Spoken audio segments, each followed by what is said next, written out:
নয়ন শুক যুব সমাজের উদ্যোগে 2 দিনব্যাপী তাফসিরুল কোরআন মাহফিলের অধ্যকার শেষ দিনের মুহতারাম সভাপতি মৌলানা মুহাম্মদ আব্দুর রশিদ আল মাদানী আকরামাহুল্লাহ,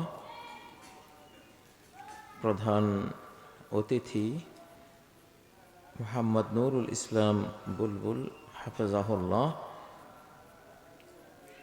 আমির ঢাকা মহানগরী দক্ষিণ ও কেন্দ্রীয় নির্বাহী পরিষদ সদস্য বাংলাদেশ জামাতে ইসলামী, চাঁপাইনবাবগঞ্জ সদর 3 আসনের মনোনীত এমপি পদপ্রার্থী, অন্যান্য মেহমানবৃন্দ এবং ওয়াইজিন কেরাম, উলামা উল উম্মাহ, আইম্মাতুল মাসাজিদ, আজকের এই আয়োজনের যারা শিল্পী, যারা রূপকার, যারা থিঙ্কার, আজকের এই আয়োজনের যারা আয়োজক কর্মী, আমার যুবক ভাইয়েরা এবং সর্বস্তরের সম্মানিত বেরাদারানে ইসলাম, আল্লাহ তাবারাকা ওয়া তাআলার দিকে মোতাওয়াজ্জহ হচ্ছি, যিনি আমাদেরকে একটি নতুন শতাব্দী দিয়েছেন। 2024-এর 5 আগস্ট আমরা একটি ইসলামিক শতাব্দী পেয়েছি। সেই দিনে শুধু বাংলাদেশের পরিবর্তন সাধিত হয়নি, সারা পৃথিবীর পরিবর্তনের সূত্রপাত হয়েছিল ইনশাআল্লাহ। কারণ শতাব্দী এজন্য বললাম, মুসলিম উম্মাহ সর্বোচ্চ 1 শতাব্দী পতন অবস্থায় থাকে, তারপর তাদের উত্থান ঘটে। তো 1924 সালে আমাদের পতন হয় তুরস্কের ইসলামিক খেলাফতের পতনের মাধ্যমে। সে 1 শতাব্দী শেষ হয় 2024-এ এসে। অতএব আমাদের আর পতন নেই, আলহামদুলিল্লাহ। আমাদের আর এমন কোনো জাতিগত বিপর্যয় নেই যে আমরা বছরের পর বছর সেই কারণে পরাজিত থাকব, এমনটা আমাদের আর নেই। আমার যুবক ভাইয়েরা, তোমরা অত্যন্ত সৌভাগ্যবান যে তোমরা একটা বিজয়ের শতাব্দী তোমরা পেয়েছো, আলহামদুলিল্লাহ।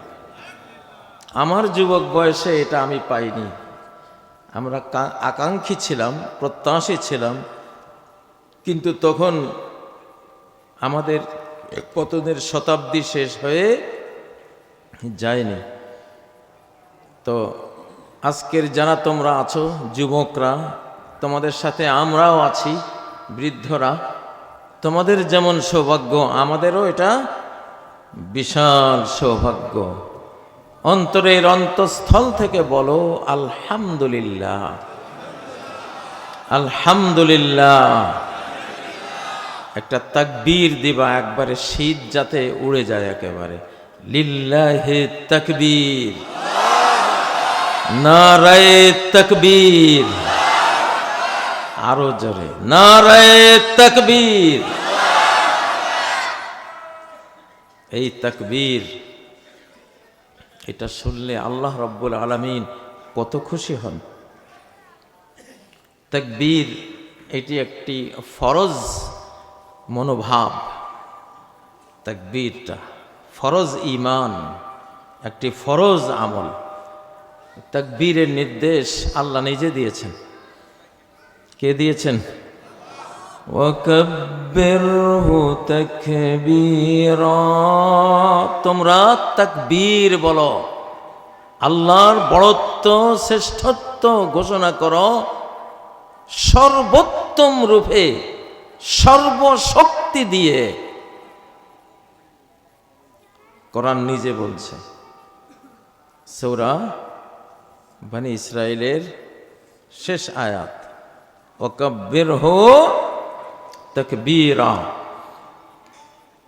আকাশ বাতাস প্রকম্পিত করে আরেকবার তাকবীর দাও, নারায়ে তাকবীর। আরো জোরে নারায়ে তাকবীর। এটা আমাদের যুদ্ধের পার্ট, যুদ্ধের অংশ। আমরা এখন যোদ্ধা। অবস্থা বেগতিক দেখলে আমি হয়তো তোমাদেরকে আহ্বান করব, প্রত্যেক শ্রোতা একটা করে লাঠি নিয়ে আসবা মাহফিলে ইনশাআল্লাহ। ঠিক নয় কি? প্রয়োজন যদি পড়ে, যদি স্বাধীনতা আক্রান্ত হয়, যদি ষড়যন্ত্র হয়, তাহলে লাঠি কিসের? কাঁধে AK-47 তুলে নিতে আমাদের কোনো পরোয়া নাই, মেশিন গান তুলে নিতেও কোনো পরোয়া নাই, বিমান বিধ্বংসী কামান চালাবো প্রয়োজনে। ঠিক নয় কি? লিল্লাহে তাকবীর, লিল্লাহে তাকবীর। আগের যুগের নবীজি যেই যুদ্ধ সংগ্রামের ইসলাম নিয়ে এসেছিলেন, নবিউল মারহামা, নবিউল মালহামা, আমি রহমতেরও নবী, আমি মহাযুদ্ধেরও নবী। ঠিক না? তিনি কি শুধু রহমতের নবী? তিনি যুদ্ধেরও নবী। রহমত তো হইল একটা কোমল নরম রহমত, আর যুদ্ধ হইল গরম রহমত। যুদ্ধ কি? সেটা হলো গরম রহমত। ঠিক না? পেটে যখন টিউমার হয় তখন ডাক্তার গরম ডাক্তারি করে। ঠিক না? আর সাধারণ জ্বর সর্দি কাশি হলে নরম ডাক্তারি করে। হ্যাঁ, নাপা দেবে বা কি কি এলোপ্যাথিক ওষুধ আমি খাই না ভাই, নামও জানা নাই। তো এই তো বিভিন্ন ওষুধ দেবে, নরম ওষুধ। আর যদি টিউমার হয় তাহলে গরম গরম চিকিৎসা। কি? ছুরি একটা নিবে, চাকু নিবে, কাটার যন্ত্র, তাই না? পেট কাটবে, যা কাটা লাগে সব কাটবে। এইটাও কিন্তু রহমত, কিন্তু এই রহমতটা কি? গরম রহমত। কারণ ভিতরে কি আছে? টিউমার আছে। এটা নরম রহমতে কাজ হবে না। ঠিক না বে ঠিক? ঠিক না বে ঠিক? কুনতুম খায়রা উম্মাতিন উখরিজাত লিন্নাস, তোমরাই হয়েছো, হতে পেরেছো নিজেদের যোগ্যতায়, নিজেদের পরিশ্রমে, নিজেদের জ্ঞান গরিমায়, নিজেদের কর্মে, ঈমান বিশ্বাসে, আল্লাহ প্রেমে, নবী প্রেমে, কোরআন সুন্নাহর জ্ঞানে তোমরা হয়েছো নিজেরা খায়রা উম্মাতিন, পৃথিবীর সকল জাতির মধ্যে সেরা জাতি। তোমাদেরকে আনা হয়েছে মানব জাতির কল্যাণে, মানব জাতিকে মুক্তি দেওয়ার জন্য তোমাদেরকে এই পৃথিবীতে আনা হয়েছে। কেমন সেই মুক্তি? আবু হুরায়রা বলেন, আনতুম খায়রুন নাস লিন্নাস তাতুনা বিহিম বিসসালাসিলি ওয়াল আগলাল ফাতুদখিলুনহুমুল জান্নাহ। তোমরা কত ভালো জাতি। আর নরম রহমত তো দাওই তোমরা, কিন্তু যেগুলি ঘাড় তেড়া, মূর্তি পূজা করে, বটগাছ পূজা করে, চন্দ্র সূর্য পূজা করে, কবর পূজা করে, মাজার পূজা করে, গুরু পূজা করে, আল্লাহরে বাদ দিয়া এগুলিরে ধরে এনে হ্যান্ডকাপ পরিয়ে শিকল জিঞ্জিরে আবদ্ধ করে বন্দি করে আনো। কি উদ্দেশ্যে আনো? মারার জন্য না, তাদেরকে জান্নাতে পাঠাবা জোর করে, সেজন্য। আল্লাহু আকবার। বন্দী হয়ে আসার পরে মুসলমানদের সমাজে তাদের সাথে থেকে আস্তে আস্তে তাদের মাহাত্ম্য, তাদের সৌন্দর্য, তাদের মানবিকতা, জ্ঞান, গরিমা, পবিত্রতা, এসব কিছু দেখে অমুসলিম বন্দীরা কি হয়ে যায়? মুসলমান হয়ে যায়। কোথায় যায়? হ্যাঁ, তাহলে আমাদের নরম রহমতও খুব ভালো, গরম রহমতও কি?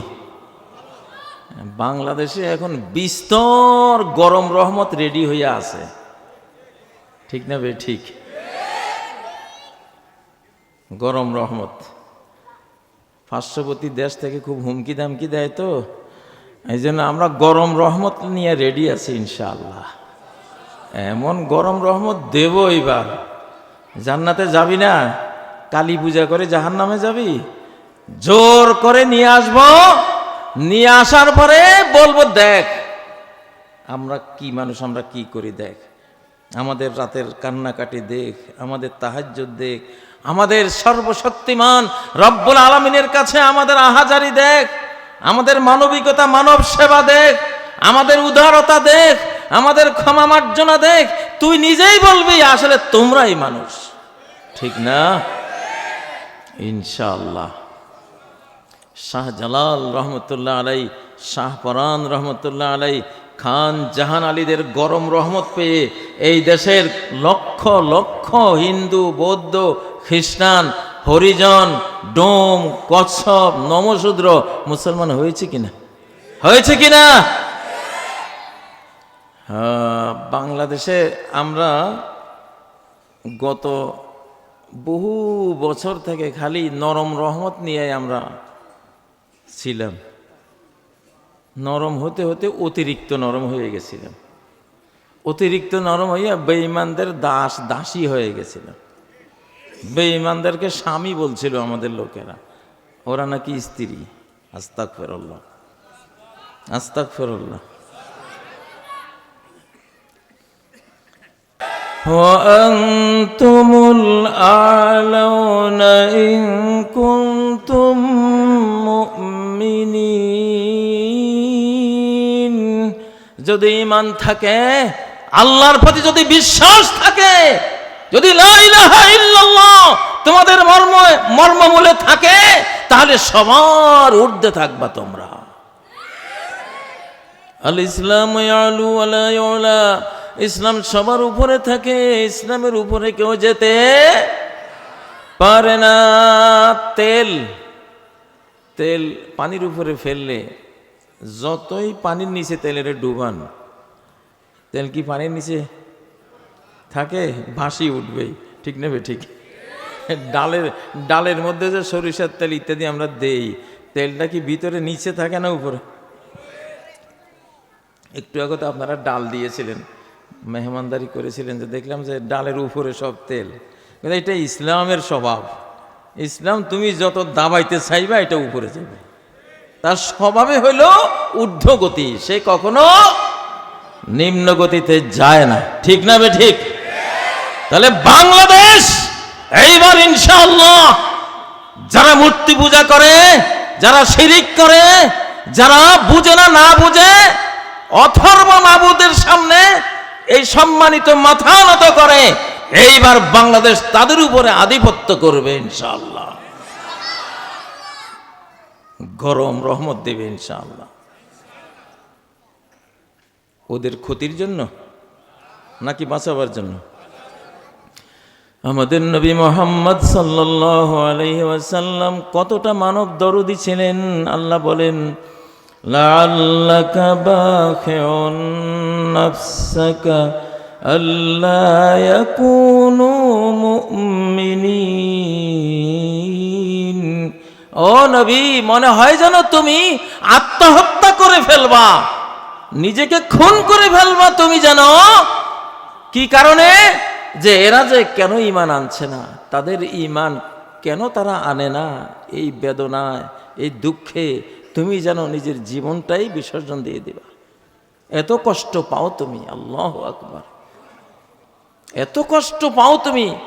যত কষ্ট পেলে একজন মানুষ আত্মহত্যা করে, তোমার মনে ওদের জন্য এত দুঃখ, এত বেদনা, এত দয়া, এত মায়া।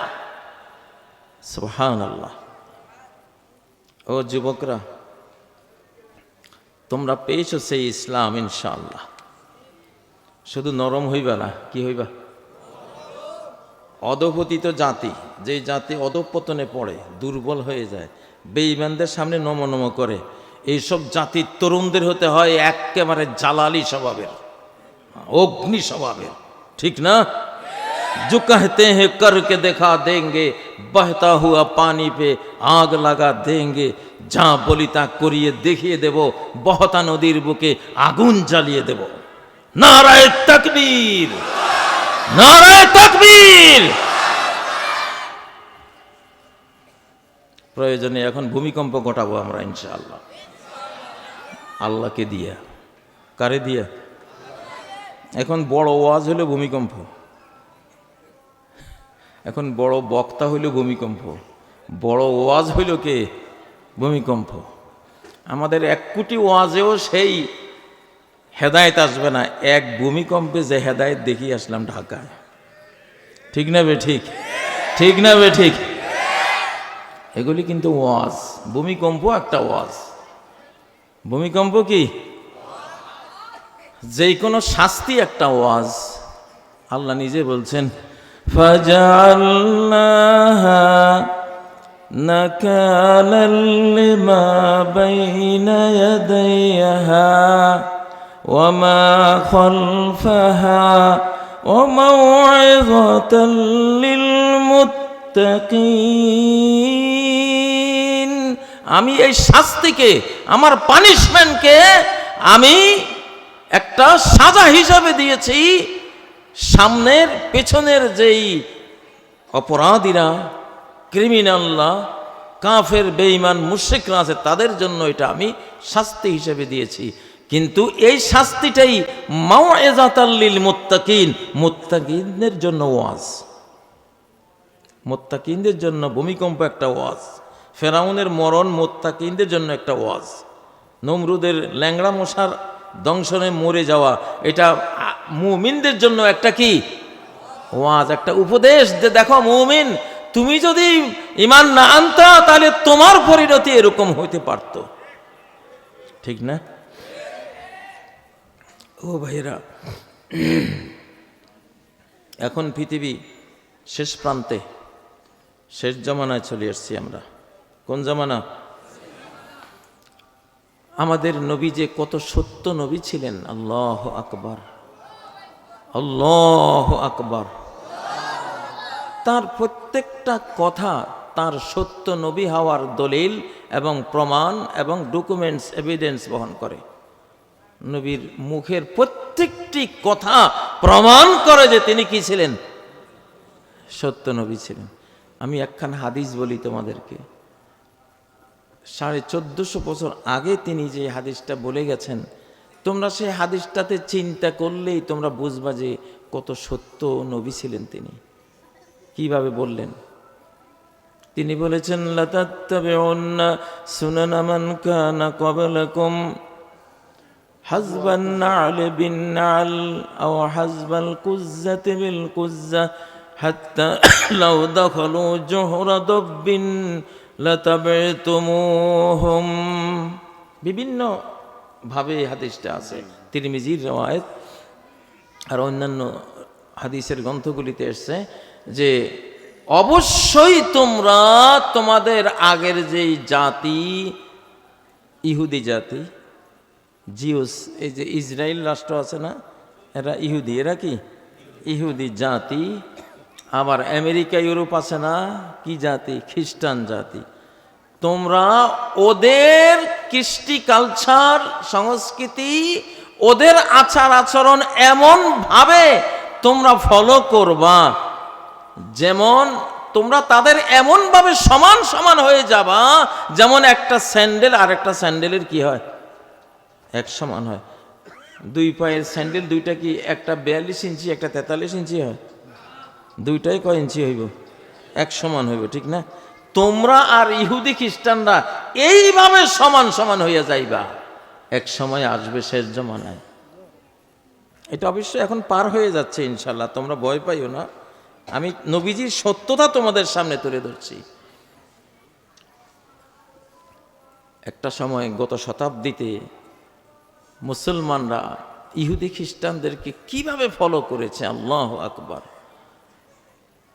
তোমরা কি জানো শার্ট প্যান্ট এটা আমাদের মুসলিম সমাজে আজ থেকে ধরো 200 বছর আগে একটা মানুষেও পরে নাই।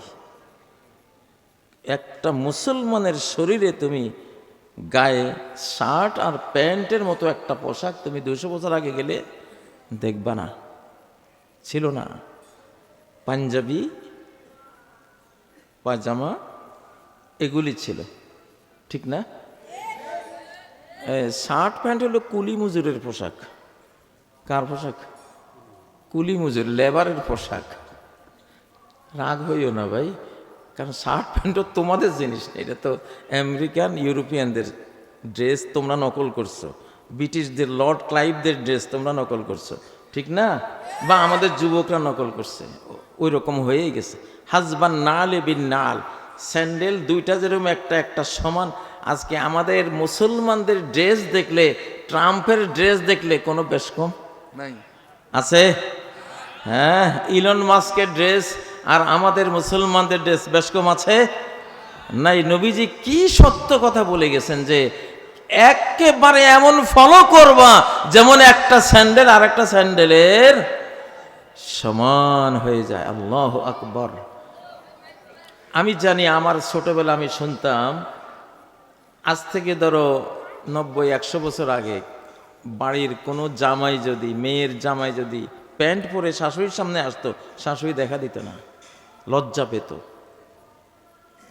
এখন তো তোমাদের অনুভূতি নষ্ট হয়ে গেছে। ওই যে ঢাকার যে হাজারিবাগ ট্যানারি মোড়, ওই যে চামড়া যেখানে প্রক্রিয়াজাত করে না, গরুর চামড়া যেখানে, হ্যাঁ, তো খুব দুর্গন্ধ থাকে ওখানে, খুব হেভি দুর্গন্ধ থাকে। আমি ওইসব এলাকায় ঢুকি না গন্ধের চোটে। তো এক মেয়ের বিয়ে হয়েছে ওই ধরো ট্যানারি পাড়ার মধ্যে। প্রথম দিন এসে সে টিকতে পারে নাই, গন্ধে বমি করে বাপের বাড়ি চলে গেছে। আবার পরের সপ্তাহে আবার ওরে নিয়ে আসছে, বিয়ে যেহেতু হয়েছে আসতে তো হবে। সেদিনও আগের চেয়ে 1-2 ঘন্টা বেশি ছিল, তারপরে টিকে নাই, একটু বমি করে আবার চলে গেছে। 1 মাস পরে আবার এসেছে, এইবার 1 দুপুর থাকছে। আস্তে আস্তে নাকের অনুভূতি বোঁতা হচ্ছে, হারাচ্ছে, আর ওখানে স্টে করার, অবস্থান করার ঘন্টা বাড়ছে, ঠিক না? এরপরে ধরো 6 মাস পরে আসছে, এইবার 1 সপ্তাহ থাকছে। গা শোয়া হচ্ছে আস্তে আস্তে, ধীরে ধীরে মিশতেছে সে। হতে হতে হতে হতে এখন 5-10 বছর পরে তো এখন মাসের পর মাস, বছরও থাকে, আর কিচ্ছু হয় না।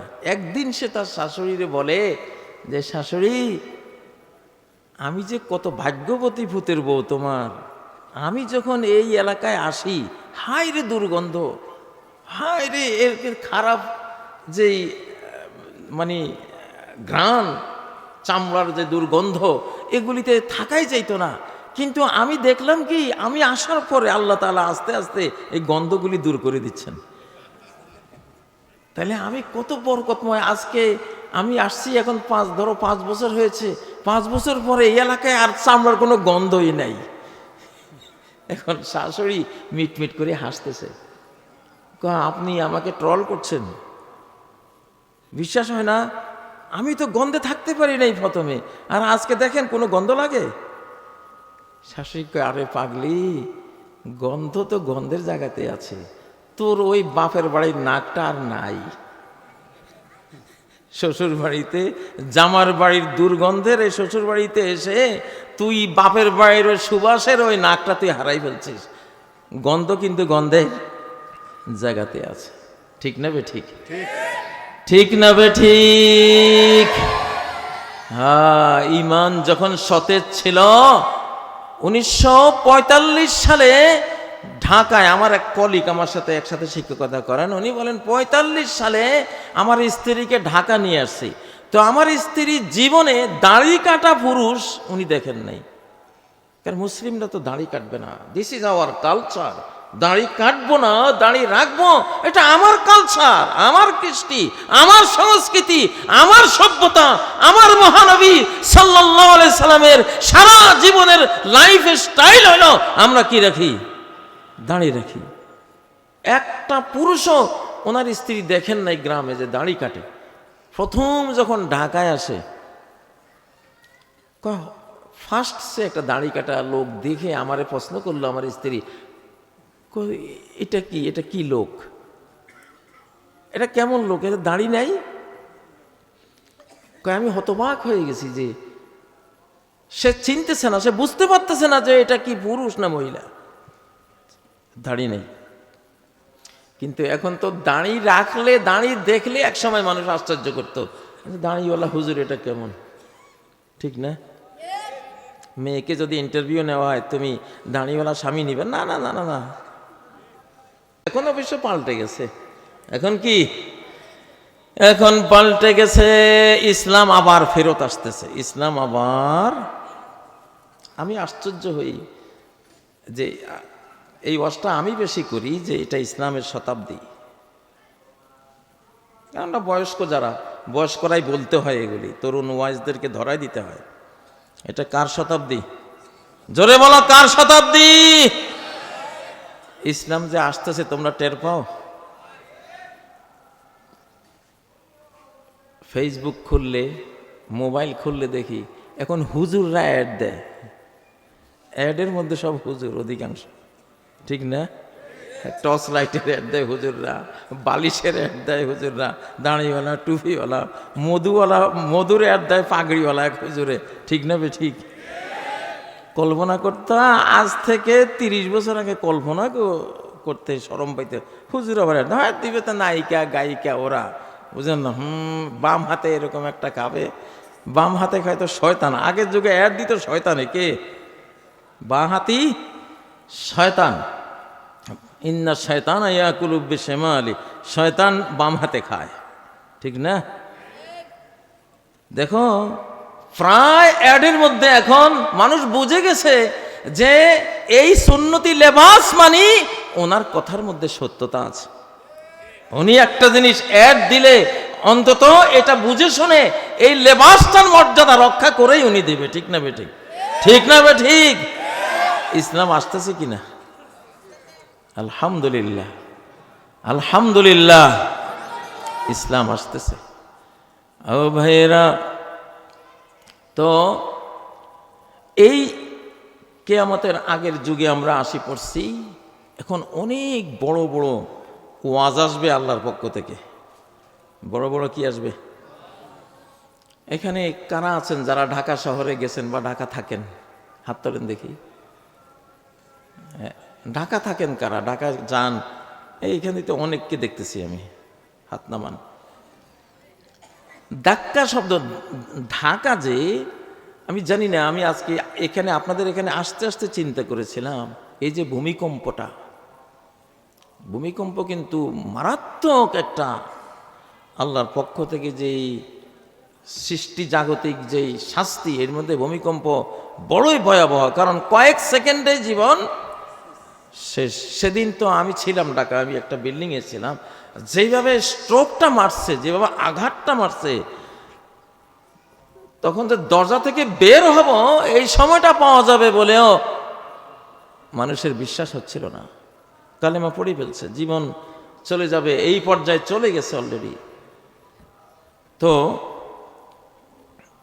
আমাদের ঢাকা শহর যেটা, আমার মনে হয় যেন অনেক অতীত, হাজার হাজার বছর আগে এই ঢাকা শহরে প্রচুর ভূমিকম্প হয়েছে।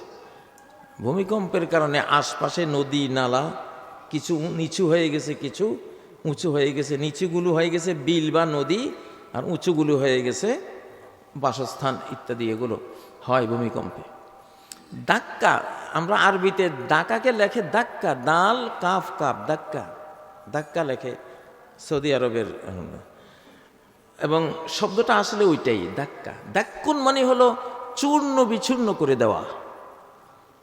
দাক্কা, জুরতু দাক্কা বা রাজাতু মিন দাক্কা, আরবরা বলে যে আমি দাক্কা গিয়েছি। দাক্কা, দাক্কুন, এটা বাংলাতে একটু সহজ হয় দাকা, সেখান থেকে ঢাকা শব্দের ব্যবহারে হয়।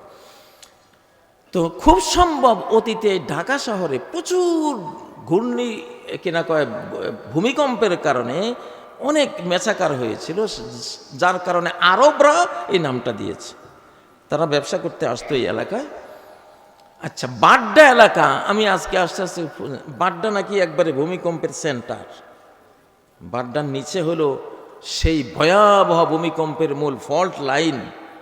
বাড্ডা কারো বাড়িটাই থাকলে সাবধান হয়ে যান। বাড্ডা শব্দের অর্থ খুঁজলাম আমি আমার ব্রেইন থেকে, দেখি যে হ্যাঁ, এটা হলো বাদ্দা। বাদ্দা আরবি শব্দ, সেখান থেকে বাড্ডা বাংলাতে ড হয়ে গেছে। এটা বাদ্দুন মানেও মেছাকার করা। হযরতে খুবাইব দোয়া করেছিলেন, ওনারা যারা ফাঁসিতে ঝুলিয়েছিল, তিনি ওই খুনিদের বিরুদ্ধে 3টা দোয়া করেছিলেন, আল্লাহুম্মা ইকতুলহুম আদা, আল্লাহুম্মা আহসিহিম আদাদা ওয়া কতুলহুম বাদাদা ওয়া লা তুবকি মিনহুম আহাদা। আল্লাহ, এরা কারা আমাকে খুন করেছে এদেরকে আপনি গনে গনে রাখুন, আর এদেরকে এক একজনকে এক এক জায়গায় আপনি খুন করুন। এই বাদ্দার মানে হলো পৃথক পৃথক করে দেওয়া। একটা জিনিস চূর্ণ বিচূর্ণ হলে আলগা আলগা হয়ে যায়, তো সেটাও কোনো এই নামটা। ঢাকার অনেক নাম আরবি, যেমন জুয়ার সাহারা। জুয়ার সাহারা একটা এলাকা আছে না ঢাকায়? সাহারা মানে প্রান্তর, মরুপ্রান্তর, মরুভূমি। সাহারা, জুয়ার মানে পড়োশি, মানে মরুপ্রান্তরের পড়োশি। জুরাইন এটা আরবি শব্দ। যাই হোক, এটা প্রসঙ্গত বললাম। আপনাদের এই এলাকায় কি সেই ভূমিকম্প আপনারা অনুভব করেছেন? হ্যাঁ, বাংলাদেশটা ভয়াবহ একটা ভূমিকম্পের জোনের মধ্যে অবস্থান করছে। তো এই জন্য ভূমিকম্প থেকে বাঁচতে হলে নিজের ঘরকে পাপ মুক্ত রাখবেন। কি মুক্ত? পাপ মুক্ত। বিশেষ করে যুবক ভাইয়েরা, আজকে যেই বেহায়াপনা আজকে ছড়িয়ে গেছে পৃথিবীতে, বেপর্দা ছড়িয়ে গেছে, অবৈধ সম্পর্ক ছড়িয়ে গেছে, মাদক দ্রব্য ছড়িয়ে পড়েছে চতুর্দিকে, বাদ্যবাজনার কারণে ভূমিকম্প আসে, জিনা ব্যভিচারের কারণে ভূমিকম্প আসে, মাদক সেবনের কারণে ভূমিকম্প আসে। মুসলিম সমাজে 3টা হাদিসের মধ্যে এসেছে। এই জাতীয় পাপগুলি থেকে ঘরকে কি রাখতে হবে? পবিত্র রাখতে হবে। আল্লাহ বলেন, আনজাইনাল্লাযীনা ইয়ানহাউনা আনিস সূ, যারা পাপ কাজ থেকে বাধা দেবে আমি তাদেরকে নাজাত দেব। পাপ কাজে যারা বাধা দেবে, নাহিয়ানিল মুনকার দেবে, অসৎ কাজে নিষেধ দেবে, আমি তাদেরকে কি বাঁচাবো, আমি তাদেরকে বাঁচাবো। সময় খুবই ভয়াবহ সময়। তো এই ভূমিকম্প মুমিনদের জন্য রহমত। মুমিনদের জন্য কি রহমত? সে মরলে শহীদ, সে মরলে কি সাহেবুল হাদমে শহীদুন। নবীজি বলেন, সাহেবুল হাদমে শহীদুন, ঘর বাড়ি ভেঙ্গে পড়ে যে মারা যায় সে কি শহীদ। কিন্তু এই শহীদি মরণ আমাদের কাম্য না। এই শহীদি মরণ কি না? কাম্য না। বাইচান্স হয়ে গেলে লস নাই, আপনি শহীদি মরণ পাবেন। তো এটা মুমিনদের জন্য রহমত, আর বেঈমানদের জন্য এটা কি? এটা গজব। এটা কি গজব। বাংলাদেশে যে এই ভূমিকম্পটা শুরু হয়েছে নরসিংদী থেকে শুরু হয়েছে। নরসিংদী হলো বাংলাদেশের সবচেয়ে বেশি মূর্তি পূজার জোন। সবচেয়ে বেশি মূর্তি পূজা বাংলাদেশে, আমার মনে হয় ওটা দ্বিতীয় হিন্দুস্তান বলা হয় নরসিংদীকে। আমি নরসিংদী 35 বছর ছিলাম। নরসিংদীর অলি গলি আমি জানি, আমি দেখেছি। মাধবদীর যেখান থেকে ভূমিকম্পটা উঠেছে আমি স্টাডি করেছি। কেন? কারণ সকল ভয়াবহ বিপর্যয়ের মূল কারণ হলো শিরিক। কি এই কথা কি আমার না কোরআনের? কুল সিরু ফিল আরদি ফানজুরু কাইফা কানা আকিবাতুল লাযিনা মিন ক্বাবল। বলো, তোমরা পৃথিবীতে বিচরণ করো, চলাফেরা করো, তারপর দেখো তোমাদের আগের জাতিগুলির পরিণতি কেমন হয়েছিল। কানা আকসারুহুম মুশরিকিন, তাদের অধিকাংশই শিরিকওয়ালা ছিল। কি ছিল? শিরিকওয়ালা ছিল। বাংলাদেশ শিরিকওয়ালা দেশের সাথে কোনো বন্ধুত্ব করবে না ইনশাআল্লাহ। বাংলাদেশ শিরিকওয়ালা দেশের সাথে কোনো বন্ধুত্ব করবে না। শেষ জামানা। বাংলাদেশের সাথে হিন্দুত্ববাদীদের কোনো বন্ধুত্ব হবে না। হলে কিন্তু এই বিপদটা আসতে পারে, ভয়াবহ বিপদ আসতে পারে। আল্লাহ সংকেত দিয়ে দিয়েছেন। বাংলাদেশ মুসলিম জাহানের একটা অংশ। আমাদের সম্পর্ক থাকবে মুসলমানদের সাথে। আর অমুসলিমদের সাথে ব্যবসা বাণিজ্য চলতে পারে, তাদের সাথে হাজারো লেনদেন চলতে পারে, ন্যায় নীতি ইনসাফের ভিত্তিতে, ইজ্জত বিক্রি করার ভিত্তিতে নয়, নতজানু হওয়ার ভিত্তিতে নয়। ঠিক নয় কি? এটা তাকবীর দাও, লিল্লাহে তাকবীর, লিল্লাহে তাকবীর। যুবকরা, তোমরা কি মুসলিম যুবক হতে রাজি আছো? খাঁটি মুসলিম হতে রাজি আছো? প্র্যাকটিসিং মুসলিম হতে রাজি আছো? আল্লাহওয়ালা মুসলিম তরুণ হতে রাজি আছো? কারা কারা রাজি আছো? হাত তোলো। আল্লাহুম্মা আমিন। হাত নামাও। তাইলে আমি নবীজির নবুয়তের সত্যতার দলিল যে হাদিসটি বলেছিলাম, দেখো ইহুদি খ্রিস্টানরা ওরা ধূমপান করে। নবীজি যে বলেছেন তোমরা তাদের মতো হইয়া যাইবা, আমাদের মুসলমানরা ধূমপান করেছে কিনা? করেছে কিনা? এখনো করে কিনা? হ্যাঁ, ইহুদি খ্রিস্টানরা ওদের অর্থনীতির মূল জিনিসে হলো সুদ, interest based banking, interest based business. ওদের ব্যবসা বাণিজ্য সর্বত্র কি সুদ আছে, আছে না? আমাদের এই মুসলিম গ্রামে গঞ্জের সমাজে সুদ ঢুকছে কিনা? তোমাদের এই গ্রামে সুদ আছে কিনা? সুদী সমিতি আছে কিনা? ঋণ লোন চাইলে পাওয়া যায় না, কিন্তু সুদের কথা বললে পাওয়া যায়, এরকম আছে কিনা? ও ভাইরা, মহিলা যদি নষ্ট হয়, পুরুষ যদি শাহজালালও হয়, কিছুই করতে পারবে না, সব ধ্বংস হয়ে যাবে। মহিলা নষ্ট হলে পুরুষ বাঁচে না, নারী জাতি নষ্ট হলে কে বাঁচে না? কে বাঁচে না? পুরুষ বাঁচে না। কারণ নারীদেরকে ঠিক রাখার ফরজ দায়িত্ব পুরুষের। কার? পুরুষের। আল্লাহ কি বলেছেন? আর-রিজালু কাওয়ামুনা আলান নিসা। পুরুষ তারা তত্ত্বাবধায়ক, পরিচালক। কার? নারীদের। এখন নারী যদি নষ্ট হয়, কার কারণে নষ্ট হলো? পুরুষের কারণে। অর্ধেক দোষ কার? অর্ধেক দোষ কার? স্কুলে যদি পড়ালেখা নষ্ট হয়, তাহলে মূল দোষটা হেডমাস্টারের না? কি বলেন? হেডমাস্টারকে ধরবে না সবাই? আর ওনার যে টিচার বহর আছে ওদেরকে ধরবে না সবাই? তো আমি যে বললাম, নারীরা নষ্ট হলে, জিনাকার হয়ে গেলে, ব্যভিচারী হয়ে গেলে, বেহায়া হয়ে গেলে পুরুষ বাঁচে না, পুরুষ মারা যায়। তোমরা কি বিজ্ঞানের এই তথ্যটা পেয়েছ যে যেই ক্রোমোজোম দিয়া আল্লাহ নারী পুরুষ সৃষ্টি করেন, 46টা ক্রোমোজোম আছে না আমাদের? X chromosome, Y chromosome. পুরুষ ক্রোমোজোমের নাম কি? Y chromosome. আর নারী ক্রোমোজোমের নাম কি? এক্স। এক্স ক্রোমোজোম নারী ক্রোমোজোমের 100% বৈশিষ্ট্য, গুণাবলী, পাওয়ার এখন আজকে 2025 পর্যন্ত সম্পূর্ণ ঠিক আছে, 1%ও নষ্ট হয় নাই নারী ক্রোমোজোম। আর বিজ্ঞানীরা দেখতে পেয়েছেন নবীজের এই হাদিস, ওয়ায়াকিল্লার রিজাল, যে পুরুষ এমন কমে যাবে, এমন কমবে, পুরুষ এমন মরবে, হাত্তা ইয়াকুনা লিখামসিনা ইমরাতানিল কাইয়িমুল ওয়াহিদ, 50 জন নারীর জন্য একজন মাত্র পুরুষ থাকবে। নারী থাকবে 50, পুরুষ থাকবে কয়জন? ময়রা সাফ। পুরুষেরা ময়রা কি?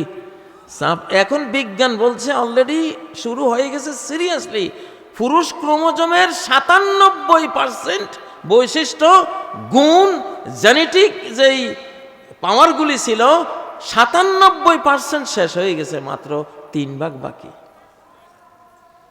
এই জন্য দেখেন না, পুরুষগুলি পরীক্ষাতে মেয়েরা রেজাল্ট ভালো করে, দেখেন না? এখন মেয়েরা দেখি ড্রাইভার, মনে হয় আজ থেকে 10 বছর পরে যেভাবে চলছে, পুরুষ ড্রাইভার পাওয়া যাবে না, সব মহিলা ড্রাইভার। ওরা ট্রাকও ওরা চালায়, বাসও চালায়, প্রাইভেট তো দেখি ঢাকার সমানে শুরু হয়ে গেছে, বুঝলেন না? গত আন্দোলনে যা দেখলাম, 5ই আগস্টের আন্দোলনে এক একটা মেয়ের, আমাদের ছেলেরাও পারে না এরকম বক্তৃতা দিতে, মেয়েরা যা পারছে।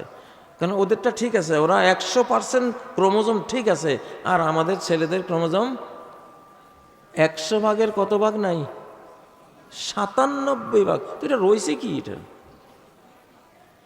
এই জন্যই থিওরি দিলাম, নারী নষ্ট হলে পুরুষ বাঁচে না, নারী নষ্ট হলে পুরুষ বাঁচে না। আমার শিশুকালে দেখতাম যেসব বাড়িতে মায়েরা পর্দা করে না, উঠান একটা উঠান, আর ঘরগুলি উঠানের চারপাশে কোনো পর্দা পুশিদা নাই, কোনো ভেদ বিচার নাই, সবাই সবার সাথে দেখা দেয়। আমি আল্লাহর কসম করে বলছি, আমি দেখছি ওদের একটা ঘরেও পুরুষ নেই, পুরুষগুলি সব কবরে, মহিলাগুলি বেঁচে আছে। আমি তখন থেকে, আমার শিশুকাল থেকে থিওরি আমার ব্রেনে, যে তাহলে বোঝা গেল নারী নষ্ট হলে, নারী বেপর্দা হলে পুরুষ ক্ষতিগ্রস্ত হয়। ঠিক এই কথাটাই হাদিসে আছে, ওয়ালা ফাশাজ জিনা ফি কওমিন ইল্লা ফাশা ফিহিমুল মাউত। কোন কওম, কওম বলা হয় পুরুষকে, নারীকে কওম বলা হয় না, নারীকে নেসা বলা হয়। লা ইয়াসখার কওমুম মিন কওমিন, এরপর আছে ওয়ালা নিসাউম মিন নিসা। আরবিতে কোরআনের সূক্ষ্ম ব্যবহারে কওম সম্প্রদায়, এটা পুরুষকে বলা হয়, আর মহিলাদেরকে বলা হয় নিসা। তো ওলা ফাশা জিনা ফি কওমিন, কোন পুরুষ সমাজ যদি মেয়েদেরকে বেহায়া হতে দেয়, অবৈধ রিলেশন করতে দেয়, গার্লস ফ্রেন্ড হতে দেয়, আজকে যে স্কুল কলেজগুলিতে আজকে মহামারী করোনা ভাইরাসের চেয়েও বেশি ছড়াই গেছে, এটা ছড়াইছে না? তো সেখানে আস্তে আস্তে পুরুষগুলি ক্ষীণ হীন দীন হতে হতে, দুর্বল হতে হতে হতে আস্তে আস্তে চলে যাবে। তোমরা নিজেকে স্টাডি করো। আমি তো আমার শৈশব দেখেছি, আমার যৌবন দেখেছি, সেই কি টকবগে যৌবন আমাদের শিশুকালে। হায় রে, কিসের প্রতিবন্ধী, কিসের অটিস্টিক, কিসের এই, তারপরে কোনো রোগ ব্যাধি। আমি তো আমার জীবনে 19 বছর পর্যন্ত কোনো রোগ ব্যাধি দেখিনি। কিসের রোগ ব্যাধি আবার এই বয়সে? তখন সমাজটা ভালো ছিল, মহিলারা বেপর্দা ছিল না। তো মহিলারা আমার ওয়াজ শুনতেছেন, আপনারা যদি শালীনা হন, আল্লাহওয়ালি হন, হযরতে খাদিজার মতো হন, মারিয়ামের মতো হন, আয়েশাদের মতো হন, তাহলে আপনার ছেলে, আপনার স্বামী, আপনার বাবা, আপনার পুরুষ সদস্যরা ভালো থাকবে, তাগড়া থাকবে, সুস্থ থাকবে। আর যদি আপনারা বেপর্দা করেন, তো পৃথিবীতে আপনারাই থাকবেন, নারীরাই থাকবে, পুরুষ থাকবে না। অলরেডি সিরিয়ায়, ইরাকে, লিবিয়ায়, বিভিন্ন আরব বিশ্বে এমন হয়ে গেছে 75 জন মহিলা আর বাকি 25 জন পুরুষ, এরকম হয়ে গেছে অলরেডি। বাংলাদেশেও আসতেছে। ও ভাইয়েরা, তাহলে আল্লাহ নবী যে বলেছেন এমন হবে সমাজ আমার উম্মতের মধ্যে, পাইছনি তোমরা? নবীর এই হাদিস সত্য কিনা? সত্য দেখতেছো তোমরা? আর একটা হাদিস বলি, ইজা যাহারাতিল মাসি ফি উম্মতি, আমার উম্মতের মধ্যে যখন পাপাচার প্রকাশ্যে শুরু হবে, আম্মাহুমুল্লাহু বিকাবিম মিন, তাহলে আল্লাহ তাআলা একেবারে গণ আযাব দিয়া তাদেরকে শাস্তি দিবেন। এমন এক শাস্তি আসবে যেটা সবাইকে গ্রাস করবে। সে শাস্তি একটা ভূমিকম্প না? কি আলেম, কি জালেম, কি ইমাম, কি মুক্তাদি, কি ওলি আল্লাহ, কি ওলি ও শয়তান, সবাই রে গ্রাস করে, ঠিক না? ভালো হইয়া যাও যুবকেরা, তোমরা ভালো শতাব্দী পাইছ, আল্লাহওয়ালা হও, আল্লাহওয়ালা হও, এই কোরআনের ছাত্র হও। কার ছাত্র হইবা? যুবকরা কোরআন পড়ো, কোরআন পড়ো। এই কোরআনই তোমার যৌবনকে একেবারে আসহাবে কাহাবের যুবকদের মতো ইনশাআল্লাহ সাজিয়ে দেবে। ইনশাআল্লাহ, যে আসহাবে কাহাবের যুবকদেরকে সূর্য সূর্য তার গতিপথ থেকে সরে গিয়ে তাদেরকে ছায়া দিছে, তাদের উপরে যাতে রোদ না লাগে। আল্লাহ মহা জগৎটাকেই চেঞ্জ করে দিয়েছেন 7 যুবকের জন্য। শেষ জামানায় খুব ভালো ভালো আল্লাহর আউলিয়া, ওলিয়া উলিয়া যুবক থাকবে ইনশাআল্লাহ। সাহাবীরা যেমন ছিলেন, তোমরা সেরকম হওয়ার মতো একটা যুগ পেয়ে গেছো। আল্লাহ নবী বলেন, মাসালু উম্মতি কামাসালিল মাতর লা ইউদরা আউয়ালুহু খায়রুন আম আখিরু। আমার উম্মত যেন বৃষ্টিধারা, মুষলধারার বৃষ্টির মতো, তার বৃষ্টির প্রথম অংশ বেশি ভালো না শেষাংশ বেশি ভালো বোঝা যায় না, মানে দুইটাই ভালো।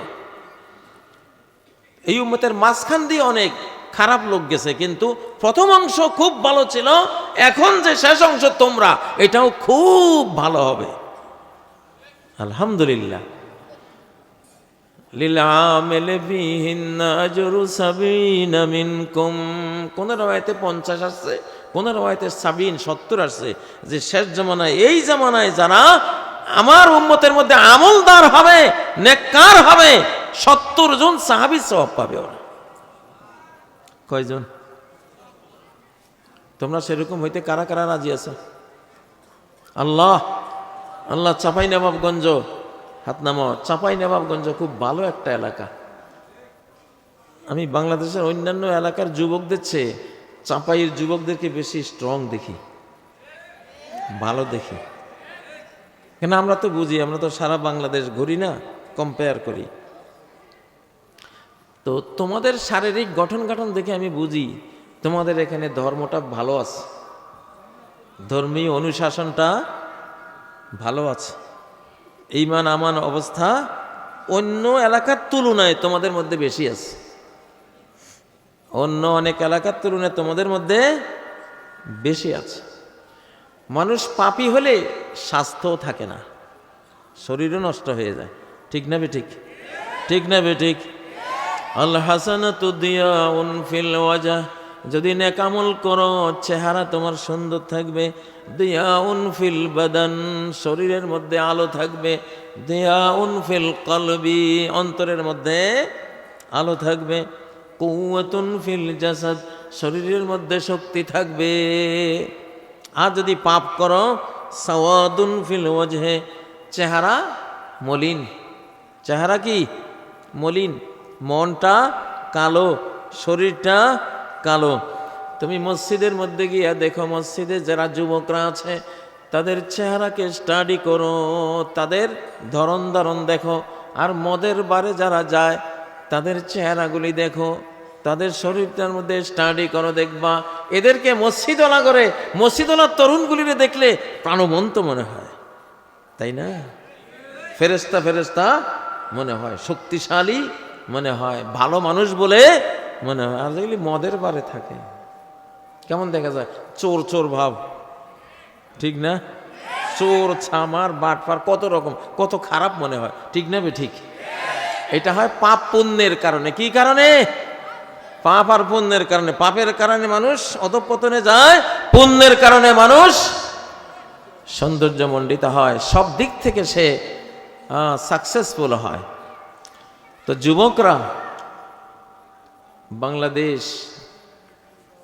বাংলাদেশ যে অবস্থানে বর্তমান আছে, সামনে তোমাদের উপরে একটা বড় বিপদ আসতেছে, অনেক বড় একটা বিপদ আসতেছে। তবে সেই বিপদ পার হলেই বাংলাদেশ বিশ্বের বুকে এক সেরা দেশে পরিণত হবে ইনশাআল্লাহ, ইনশাআল্লাহ। সত্য কোরআন যখন আসে, সে যুদ্ধ বিগ্রহ নিয়ে আসে। কোরআন কি নিয়ে আসে? যুদ্ধ নিয়ে আসে। কারণ কোরআনে তো ভয় নাই, তার যুদ্ধ করতে কোনো ডর আছে? সমস্ত পাওয়ার তো এইখানে, ঠিক না? যার গায়ে জোর আছে, দুর্বলের সাথে লড়াই করতে সে কোনোদিন চিন্তা করে? কোরআন কার কিতাব? ও ভাইয়েরা, নবীজির উপরে যখন কোরআন আসছে, তখন কোরআন বদরের যুদ্ধ নিয়ে আসছে, এই কোরআনে উহুদের যুদ্ধ নিয়ে আসছে, এই কোরআন আহজাব যুদ্ধ নিয়ে এসেছে, এই কোরআন মুতার যুদ্ধ, তাবুকের যুদ্ধ নিয়ে এসেছে, ঠিক না? ছোট বড় 29টি যুদ্ধ এবং 450 কমান্ডো যুদ্ধ নিয়ে এই কোরআন পৃথিবীতে 23 বছরে কমপ্লিট হয়েছে, ঠিক না বে ঠিক? কারণ যুদ্ধ না হলে সত্যের সত্যতা প্রমাণ হয় না, মিথ্যার মিথ্যা প্রমাণ হয় না। তালুতের 313 জন, মাত্র 313 জন জালুতের 1 লক্ষ বাহিনীকে হারিয়ে দিয়েছে। সবাই বুঝতে পেরেছে এই 313 জনের ক্ষমতা না, এটা কার ক্ষমতা? কার ক্ষমতা? আল্লাহর ক্ষমতা। তো বাংলাদেশের উপরে বিপদ আসবে, যুদ্ধ আসবে। কি আসবে? যুদ্ধ আসবে। তরুণরা রেডি হও। ওয়ান পাপ থিওরি, একটা পাপ থিওরিতে চলবে, মানে জীবনে একটা পাপ আমি রাখবো না, তওবা করে ফেলবো। কি করে ফেলবো? কি করে ফেলবো? তওবা করবে, ইস্তেগফার করবে। গুনাহ হয়ে গেছে, আল্লাহ তুমি মাফ করে দাও, আমি ভুল করেছি আল্লাহ, আমি শয়তানের অসসায়, নিজের নফসের অসসায় পড়ে করেছি, তুমি আমারে ক্ষমা করে দাও। ক্ষমা চাইতে দেরি, ক্ষমা পাইতে দেরি নাই। ও ভাইয়েরা, যদি একটা পাপ রেখে দাও নিজের জীবনে, একটা আগুনের কণা যেমন একটা বিশাল কারখানা পুড়িয়ে দিতে পারে, একটা আগুনের কণা তোমার জামার মধ্যে লেগে থাকলে গোটা দেহ পুড়িয়ে দিতে পারে, ঠিক নয় কি? একটা আগুনের কণা একটা কাপড়ের কারখানার মধ্যে যদি কোথাও লেগে থাকে, এটা জ্বালিয়ে পুড়িয়ে ছাই ভস্ম করে দিতে পারে। তেমনি একটি গুনাহ যত ছোটই হোক আর যত বড়ই হোক, একটি গুনাহই যথেষ্ট একটা মানুষের জীবনকে ধ্বংস করে দিতে। এই জন্য সবসময় চলতে হয় ওয়ান পাপ থিওরি, এক পাপ থিওরি, মানে একটা পাপও আমি আমার জীবনে কন্টিনিউ থাকতে দেব না। ইবলিস হয়েছে কয়টা পাপে? কয়টা? একটা, শুধু একটা পাপ। সেই এক পাপের অভিশাপ আজ পর্যন্ত 2025 সালেও সে বহন করতেছে। তার কোটি কোটি আওলাদ ফরজন্দ সবাই ওই এক পাপের অভিশাপ বহন করতেছে, ঠিক না? কালো হয়ে গেছে কয়লা। ওই যে হিন্দুরা পূজা করে না কালী, এ কালী তো শয়তান, পাপ করতে করতে কালী হয়ে গেছে, বুঝেন না? তো কালী, ওরা কালী পূজা করে।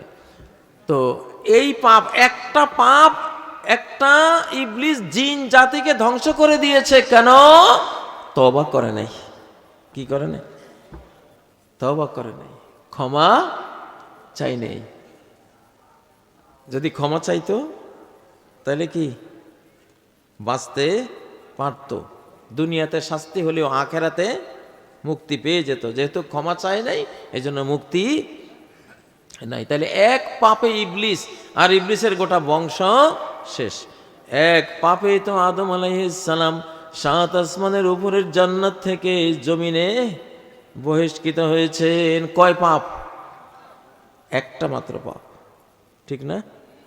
সেই একটা পাপের কারণে হাসরের দিন শাফাআতের যখন সুপারিশের যখন তলব আসবে, উনি সাহস করবেন না যে আমি তো একটা পাপ করছি। উনি ক্ষমা পেয়ে গেছেন, আল্লাহ ওনারা রব্বানা জালামনা দোয়ার কারণে মাফ করে দিয়েছেন, কিন্তু তারপরেও তিনি সাহস করবেন না। একটা পাপ কত ভয়াবহ! এক পাপে আমরা বাপের পিঠে আমরা ছিলাম, আদমের পিঠে ছিলাম। আজকে সবাই যে চাঁপাইনবাবগঞ্জে আপনারা, আমরা বা অন্য কোনো জেলায় কিসের কারণে আসছি? কোনো নেক আমল করে আসছি না গুনাহ করে? একটা গুনাহ। কয়টা গুনাহ? কয়টা? একটা গুনার কারণে এখানে আসা। একটা গুনাহ তো আগুন, আগুনের কণা একটাই কি আর 10টাই কি? 10টা যেমন ধ্বংস করবে, একটাইও কি সুযোগ পাইলে ধ্বংস করে দেবে। এই জন্য পাপ রাখতে নাই রে ভাই।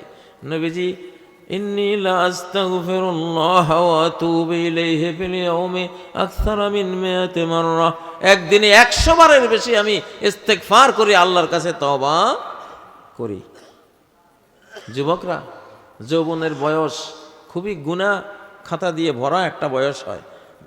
প্রতিদিন আল্লাহর কাছে অন্তত 100-200 বার ইস্তেগফার করবো, আল্লাহ মাফ করে দাও, আল্লাহ তুমি মাফ করে দাও, একটা গুনাহ আমি রাখবো না, তুমি তৌফিক দাও আল্লাহ, আমি মনে নিয়ত করছি একটা গুনাহ আমি আমার জীবনে রাখবো না। ইউনূস আলাইহিস সালাম মাছের পেটে পড়েছেন, কয় গুনাহ?